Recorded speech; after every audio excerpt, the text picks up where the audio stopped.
The handcuffs clicked shut around my wrists as Sheriff Corinne Mitchell smiled down at me like she had just caught the most dangerous criminal in town. Dozens of neighbors stood watching as she held up my grocery bags like evidence of murder. The news camera rolled as she spoke into the microphone with that smug voice I would never forget. This is what happens when people think they can steal from law enforcement in my town. And that is when I realized this was never about groceries at all. My name is David Chen, and until 3 months ago, I lived the most ordinary life you could imagine in our small town of Millbrook, Georgia. Every Tuesday at exactly 2:30 in the afternoon, I would drive my silver Honda to Peterson's Market on Maple Street to buy groceries for the week. Same routine, same friendly faces, same peaceful existence that had defined my 42 years on this earth.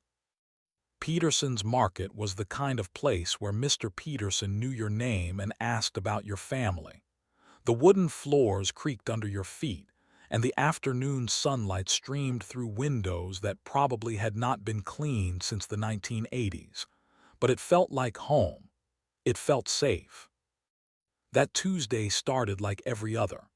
I grabbed my usual cart and walked through the narrow aisles, picking up bread, milk, eggs, and the frozen dinners that had become my go-to meals since my divorce. Mrs. Henderson waved from the produce section where she was squeezing tomatoes. Old Mr. Garcia nodded at me from behind his newspaper near the checkout counter. As I loaded my groceries into brown paper bags, I noticed Sheriff Corinne Mitchell standing near the entrance, talking to Peterson about something that seemed serious. She was a tall woman with graying hair pulled back in a tight ponytail, wearing the dark blue uniform that commanded respect in our small town. I had seen her around for years, but never really interacted with her directly. She caught my eye and gave me a polite nod. I nodded back, paid for my groceries, and headed toward the parking lot with my usual 2 bags of weekly essentials. The Georgia heat hit me as I stepped outside, and I fumbled for my car keys while balancing the bags against my hip. That was the moment my ordinary life ended forever. "Excuse me, sir, stop right there." Sheriff Corinne's voice cut through the humid air like a blade. I turned around, confused, still holding my grocery bags and car keys. "Yes, ma'am, is there a problem?" She walked toward me with the kind of measured steps that cops use when they think they are approaching a dangerous situation. Her hand rested casually on her utility belt, and her eyes were locked on my grocery bags like they contained explosives. "Those groceries," she said, pointing directly at my bags. "They look exactly like the ones that were stolen from my car last week." I blinked at her, certain I had misheard. "I'm sorry, what?" "You heard me. Those items in your bags are identical to groceries that were stolen from my personal vehicle in this very parking lot last Tuesday. Same brands, same quantities." My heart started beating faster as I realized she was completely serious. "Ma'am, I just bought these inside. I have the receipt right here." I reached into my pocket to pull out the crumpled receipt that Peterson had handed me 3 minutes earlier. But Sheriff Corinne stepped closer, and I could see something in her eyes that made my blood run cold. This was not a misunderstanding. This was not a mistake. "Receipt can be faked," she said. "Anyone can walk into a store and grab a receipt from the trash. But Peterson just saw me buy these. He can verify." "Peterson is not here right now. I am." The parking lot suddenly felt smaller. 3 other customers were loading their cars nearby, but none of them seemed to notice what was happening. Sheriff Corinne reached for her radio with her free hand. "Dispatch, this is Sheriff Mitchell. I need backup at Peterson's Market. I have a suspected theft in progress." "Ma'am, please," I said, my voice starting to shake. "This is insane. I bought these groceries with my own money 5 minutes ago. Turn around and place your hands on the vehicle. What? No, I'm not doing that. I have done nothing wrong. That was when her demeanor changed completely. The professional mask dropped, and I saw something underneath that terrified me. Pure authority, pure control, and the absolute certainty that her badge gave her the right to destroy my life based on nothing more than her word against mine. Sir, you can cooperate or I can make this much more difficult for you. Your choice. The sound of sirens began to echo from somewhere in the distance, growing louder by the second. Other customers were starting to notice now, turning to stare at the scene unfolding in the Peterson's Market parking lot. I stood there holding my groceries, keys still in my hand, and realized that nothing would ever be the same again. Two police cruisers arrived with sirens blaring and lights flashing like I was some kind of dangerous fugitive. Deputies Martinez and Thompson jumped out of their vehicles with the kind of urgency usually reserved for armed robberies or domestic violence calls. "What do we have, Sheriff?" Deputy Martinez asked, his hand already moving toward his handcuffs. "Suspected theft. Groceries stolen from my personal vehicle last week. Subject claims he purchased them, but the items match exactly what was taken from me." I watched in horror as she lied with such casual confidence that even I almost believed her for a second. The deputies looked at me like I was already guilty, like the trial was just a formality. "Ma'am, please," I said to Sheriff Corinne one more time. "Call Peterson. He will tell you I just bought these items." "Peterson left 10 minutes ago," she replied without missing a beat. "Early Tuesday closing." That was when I knew this was planned. This was deliberate. Sheriff Corinne had waited for Peterson to leave before making her move. "Turn around and place your hands behind your back," Deputy Martinez ordered. The handcuffs were cold against my skin as they clicked into place. The sound seemed to echo across the entire parking lot, and I could feel every pair of eyes watching as my life fell apart in real time. "David Chen," Sheriff Corinne announced loudly enough for everyone to hear, "you are under arrest for theft of personal property." A small crowd had gathered now. Mrs. Henderson stood by her car with her mouth open. Three teenagers with shopping bags pointed at me and whispered to each other. An elderly man I recognized from the post office shook his head in disappointment. Sheriff Corinne walked over to the crowd like she was giving a public service announcement. "This man has been a problem in our community for some time," she said. "We have been watching him, and today he finally slipped up." "That is not true," I shouted, but Deputy Thompson's hand on my shoulder told me to stay quiet. That was when Channel 8 News pulled into the parking lot. Someone had called the local news station, and now reporter Jennifer Walsh was climbing out of her van with a camera crew behind her. "Sheriff Mitchell," Jennifer called out, "can you tell us what happened here?" Sheriff Corinne straightened her uniform and walked toward the camera like she was running for mayor. "We apprehended a suspect in the theft of personal property," she said.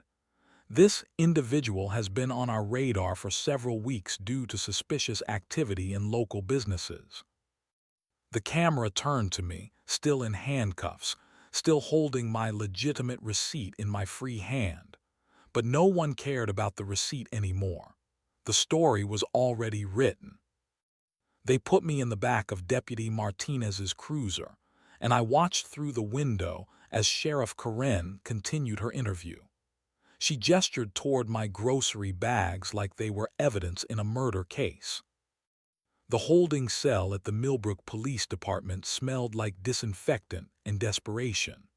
I sat on the metal bench for 6 hours, staring at the concrete walls and trying to understand how buying groceries had turned into a criminal act.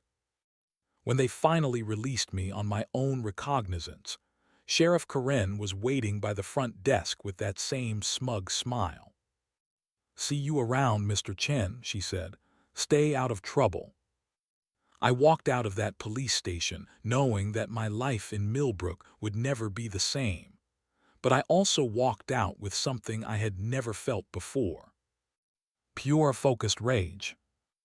The next morning, I woke up to 17 missed calls and 43 text messages. The Channel 8 news story had aired on the 10 o'clock broadcast, and by morning, everyone in Millbrook knew my name and face.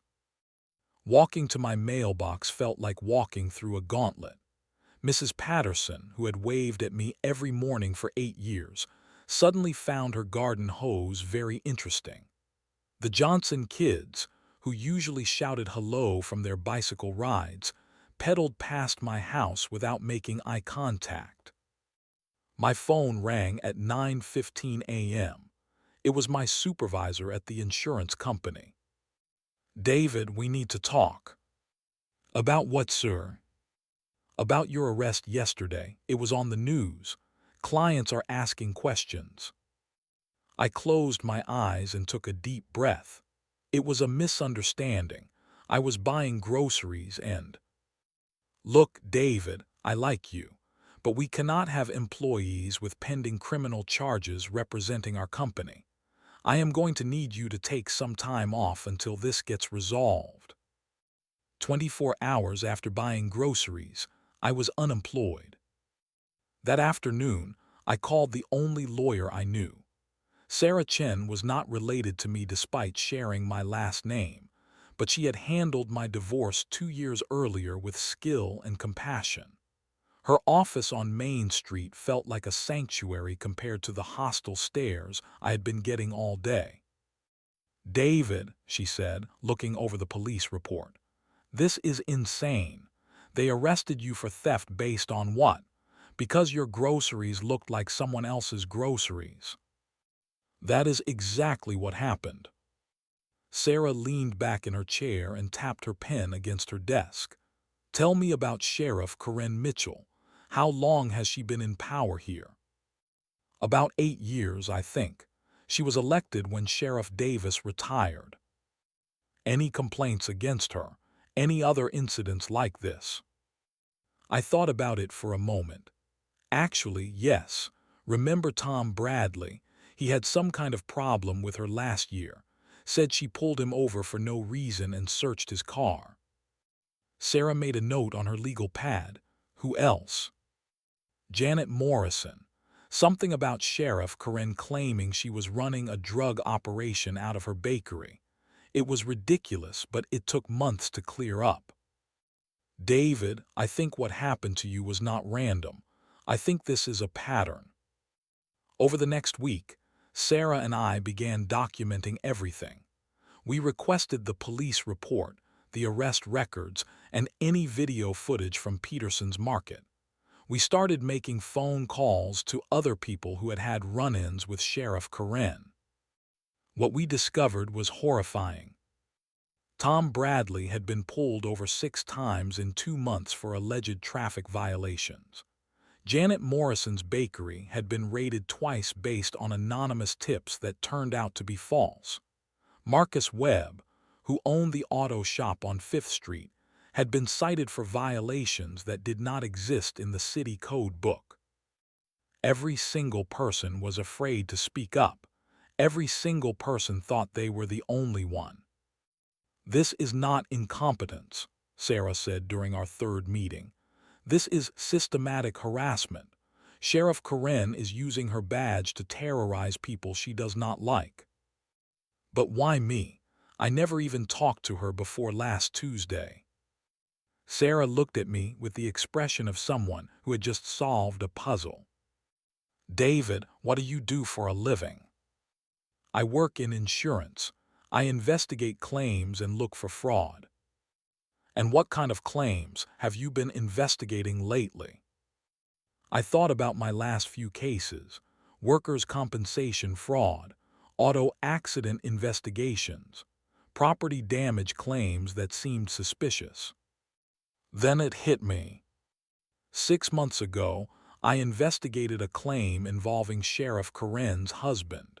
He said someone keyed his truck, but the damage looked self-inflicted. I recommended we deny the claim. Sarah nodded slowly. And how much was that claim worth? $12,000.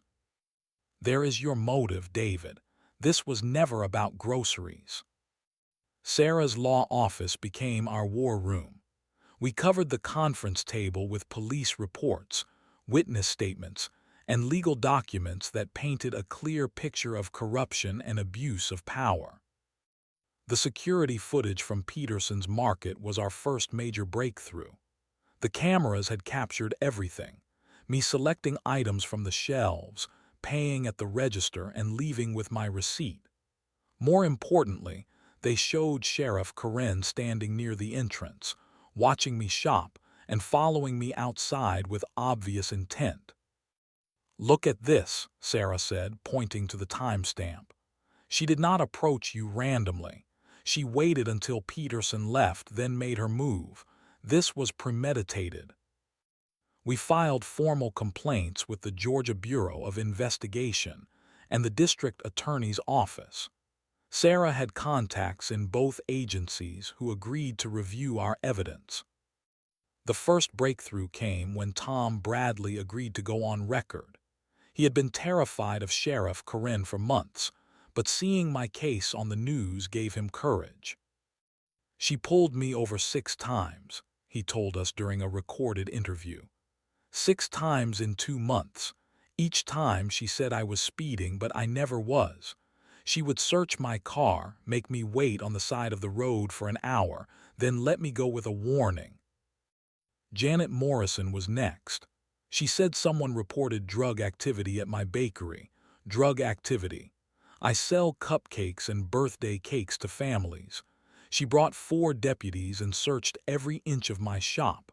Found nothing, of course, but the story got around town. I lost half my customers. Marcus Webb's story was even worse. She wrote me citations for code violations that do not exist. When I tried to fight them in court, she would show up with made-up documentation. I spent $3,000 in legal fees before I just gave up and paid the fines. Sarah documented everything. Every false arrest, every bogus citation, every abuse of power. The pattern was clear and undeniable. But our biggest break came from an unexpected source. Deputy Martinez, one of the officers who had arrested me in the parking lot, asked to meet with Sarah privately. He looked nervous when he arrived at her office on a Thursday evening. "I cannot do this anymore," he said. "What she did to you was wrong, but it is not the first time." "What do you mean?" Sarah asked. "Sheriff Corinne has been falsifying reports for years. She tells us to write things that did not happen. She makes us arrest people based on her personal grudges. I became a police officer to help people, not to destroy innocent lives." Deputy Martinez handed Sarah a folder containing photocopies of police reports. Reports that had been altered after the fact. Reports that contained false information. Reports that showed a systematic pattern of corruption. "Why are you coming forward now?" Sarah asked. "Because I have a daughter. She is 10 years old and she thinks her daddy is a hero. I want to be the kind of person she can be proud of." The district attorney's office agreed to meet with us after reviewing our evidence. DA Catherine Wells was a career prosecutor who had built her reputation on integrity and fighting corruption. "This is extensive," she said, looking through our files. "If even half of this is true, we have a serious problem." "It is all true," Sarah replied, "and we have witnesses willing to testify." DA Wells leaned back in her chair. "Sheriff Mitchell has been in power for 8 years. She has political connections, community support, and a badge that gives her credibility. Taking her down will not be easy." "What do you need from us?" I asked. Everything you have. Every document, every witness statement, every piece of evidence. And I need you to be prepared for this to get ugly. She will fight back, and she will fight dirty. That night, I sat in my kitchen staring at boxes of evidence that represented months of work. My life had been turned upside down because I bought groceries on a Tuesday afternoon. But somewhere in that chaos, I had found a purpose. Sheriff Karen had picked the wrong person to mess with. She had targeted someone who knew how to investigate, someone who understood evidence, and someone who was too stubborn to quit. The war was just beginning. The Millbrook Community Center had never seen a crowd like the one that gathered on that humid Thursday evening in June. Word had spread quickly after the Millbrook Gazette published Sarah's letter calling for a public forum to discuss recent concerns about law enforcement practices in our community. Sheriff Karen arrived exactly at 7 p.m., walking through the front doors like she owned the building. She wore her dress uniform with every medal and commendation pinned to her chest. Her confidence was absolute. She expected this meeting to go like every other public appearance in her 8-year career: community support, respectful questions, and applause. She had no idea what was coming. I sat in the third row next to Sarah, my heart pounding as neighbors filled every seat in the room. Some faces were familiar. Others belonged to people I had never seen before, but who had heard about the meeting and wanted to see what would happen. Mayor Davidson called the meeting to order. "We are here tonight to discuss concerns that have been raised about our law enforcement practices. Sheriff Mitchell has agreed to answer questions from the community." Sheriff Karen walked to the podium with that same smug smile I remembered from the parking lot. "Thank you, Mayor Davidson. I am happy to address any concerns the community might have about our police department's excellent service record." Sarah stood up. "Sheriff Mitchell, I represent David Chen, who was wrongfully arrested last month for purchasing groceries. I would like to present evidence to this community about systematic abuse of power in your department." The room went silent. Sheriff Karen's smile faltered for just a moment before returning full force.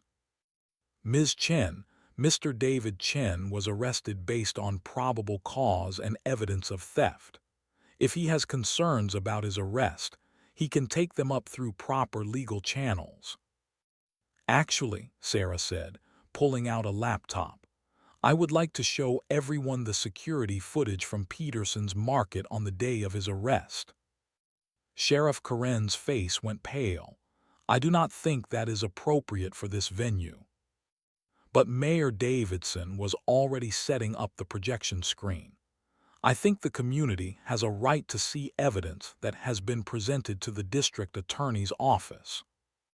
The footage played on the wall for everyone to see. Me shopping, me paying, me leaving with my receipt. Sheriff Karen watching me from across the store. Sheriff Karen following me outside. The timestamp clearly showing that Peterson had left before she made her approach. The room exploded in whispers and murmurs. "This shows premeditation," Sarah announced. Sheriff Mitchell waited until the store owner left, then deliberately targeted Mr. Chen based on a personal grudge. Sheriff Karen stepped forward, her voice rising. "This is a witch hunt. I am a decorated officer with 8 years of faithful service to this community." "Let me tell you about that faithful service," Sarah said. One by one, the witnesses took the podium. Tom Bradley described his harassment. Janet Morrison told the room about the bogus drug raid. Marcus Webb explained the fake citations. Deputy Martinez, still in uniform, admitted to falsifying reports under Sheriff Karen's orders. Each testimony was like a physical blow. The room's atmosphere shifted from curious to shocked to angry. Sheriff Karen tried to interrupt several times, but Mayor Davidson kept her quiet. When the last witness finished, he asked if she had any response. "These people are lying," she said, but her voice was shaking now. "They are trying to destroy me because I do my job and I do it well." "Sheriff Mitchell," said Mrs. Henderson, the elderly woman from the grocery store, "I saw what you did to that young man in the parking lot. I saw you lie to those deputies and to that news reporter. Shame on you." That was when Sheriff Karen lost control completely. "You people do not understand what it takes to keep this town safe," she shouted. "I have dedicated my life to protecting you, and this is how you repay me, by believing lies and conspiracy theories." Her voice echoed through the room as she continued. "I will remember every face in this room. I will remember everyone who chose to stand against law enforcement. And when you need help, when you need protection, do not call me." The threat was clear. The abuse of power was on full display, and every word was being recorded by a dozen smartphones. Sheriff Karen stormed out of the community center, but the damage was done. The entire room had seen her true nature, and there was no going back. District Attorney Catherine Wells held a press conference 3 days after the town hall meeting. The steps of the Millbrook courthouse were packed with reporters from Atlanta, Savannah, and even a few national news outlets who had picked up the story. "After a thorough investigation," DA Wells announced, "my office is filing criminal charges against Sheriff Karen Mitchell for official misconduct, falsification of police reports, and violation of civil rights under color of law." The charges were serious. Each count carried potential prison time and the automatic loss of her law enforcement certification. But more importantly, they represented official acknowledgement that everything we had been saying was true. Sheriff Karen was suspended without pay pending the outcome of the criminal investigation. The Georgia Bureau of Investigation took over the review of every case she had handled in the past 5 years. Deputy Martinez was granted immunity in exchange for his cooperation with the investigation. The federal civil rights investigation was even more significant. When the FBI gets involved in small-town corruption, it sends a message that reaches far beyond county lines. Agent Rebecca Torres interviewed every victim, reviewed every document, and built a case that would ensure Sheriff Karen could never wear a badge again. My civil lawsuit against the county was substantial. Sarah had documented every aspect of the damage to my life: lost employment, emotional distress, damage to reputation, and the cost of fighting false charges. The county's insurance company took one look at the evidence and recommended immediate settlement. But the real victory was not financial. It was watching the system work the way it was supposed to work. The story went viral on social media within hours of DA Wells' press conference. #GroceryGate Millbrook started trending on Twitter. The video of Sheriff Karen's meltdown at the town hall meeting was shared millions of times. My story became a symbol of what happens when ordinary citizens stand up to corrupt authority. News outlets from across the country picked up the story. CNN ran a segment about small-town police corruption. The Washington Post published an editorial about the importance of holding law enforcement accountable. Fox News interviewed me about my experience fighting false charges. The attention was overwhelming, but it served a purpose. Other victims of police corruption started coming forward with their own stories. Sheriff Karen's case became part of a national conversation about accountability and justice.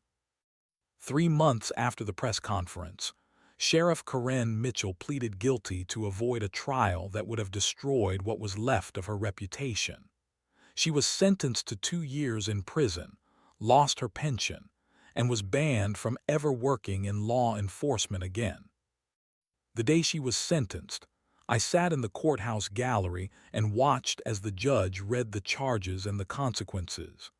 Sheriff Corinne looked smaller somehow, diminished by the weight of her own actions. When it was over, she was led away in handcuffs, the same handcuffs she had used on me in the Peterson's Market parking lot. Justice had been served, but the real work was just beginning. The settlement check arrived on a Tuesday morning, exactly 1 year after Sheriff Corinne had arrested me for buying groceries. The amount was substantial enough to change my life, but I had already decided what to do with most of it. The David Chen Legal Defense Fund was established that same week. Sarah helped me set up a non-profit organization dedicated to helping people who face false charges or police misconduct, but cannot afford legal representation. We started with a modest office on Main Street, right across from where Peterson's Market used to be. Peterson had sold his store and moved to Florida after the whole ordeal. He told me he was tired of being in the middle of other people's drama. I understood. Sometimes starting over is the only way to move forward. The new sheriff, Maria Gonzalez, was everything Sheriff Corinne was not. She had spent 15 years as a detective in Atlanta before returning to her hometown to run for office.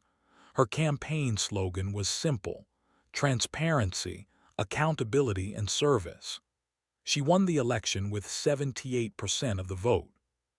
Sheriff Gonzalez implemented new policies immediately: body cameras for all officers, independent review of all complaints, regular community meetings, open-door policy for anyone with concerns about police conduct. "What happened to you should never happen to anyone," she told me during our first meeting. "My job is to make sure it does not happen again." The Legal Defense Fund helped its first client within 2 months of opening. Maria Santos, a single mother who had been charged with child endangerment after her ex-husband made false allegations during a custody dispute. The charges were bogus, but she could not afford a lawyer. Sarah took the case pro bono through the fund, and the charges were dismissed within 6 weeks. Then came James Patterson, an elderly man charged with assault after defending himself during a break-in. Robert Kim, a college student accused of drug possession when police found his prescription medication in an unmarked bottle. Lisa Rodriguez, a teacher falsely accused of inappropriate conduct by a student she had disciplined. Each case reminded me why this work mattered. Each victory proved that ordinary people could fight back against injustice and win. The community's attitude toward me changed completely. The same neighbors who had avoided eye contact after my arrest now waved enthusiastically when they saw me. Mrs. Henderson baked me cookies every week. The Johnson kids started stopping by to ask about my work. But the real change was internal. The anger and rage that had consumed me for months had transformed into something more powerful: purpose. I started speaking at community events about police accountability and civil rights. Law schools invited me to talk about fighting false charges. Other small towns asked for advice on handling police corruption. My story became bigger than just me. It became proof that the system could work when people refused to stay silent. On the first anniversary of my arrest, I returned to the location where Peterson's Market used to stand. The building was empty now, with a "for lease" sign in the window. But standing there, I could remember exactly how everything had started. I thought about Sheriff Corinne, sitting in her prison cell, probably still convinced that she had been the victim of some great conspiracy. I thought about all the people she had hurt over the years, and all the people who would never be hurt by her again. Most of all, I thought about the lesson I had learned: that ordinary people have extraordinary power when they decide to fight for what is right. The grocery store was gone, but justice remained. and sometimes that is enough.